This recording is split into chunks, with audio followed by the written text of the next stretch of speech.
lang po kayo. Baka po bumalik si Tita Farah.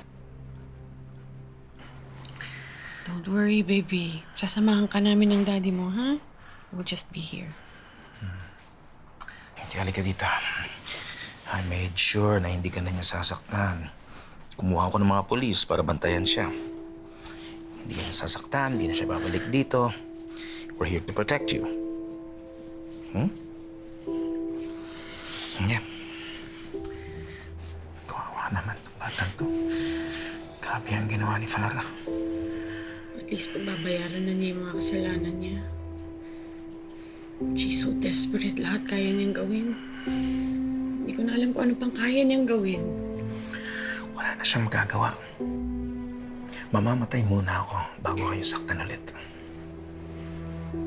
Thank you for loving us and protecting us. Pero kailangan ko pa rin ng assurance na hindi niya tayo sasaktan.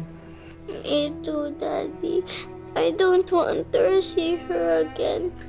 Tama po si Tita Joyce.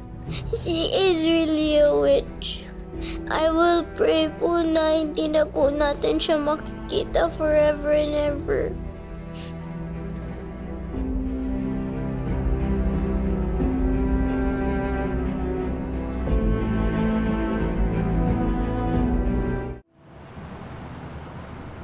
Pasensya na po, sir.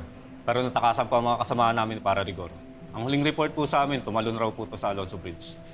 Pero pinapahanap na po namin siya. Tingnan mo na. Natakasan? Parang imposible yata yun, ha? Isang tao lang yun.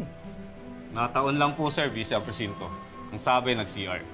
Tapos sinalya niya yung kasama namin hanggang sa nakatakas. Parang professional na kriminal na talaga si Farah. Wala na siyang hindi kayang gawin. Please lang, hanapin ninyo si Farah. Siguraduhin yung mahahanap niyo siya. Ang laking atrasong ginawa nun sa pamilya namin.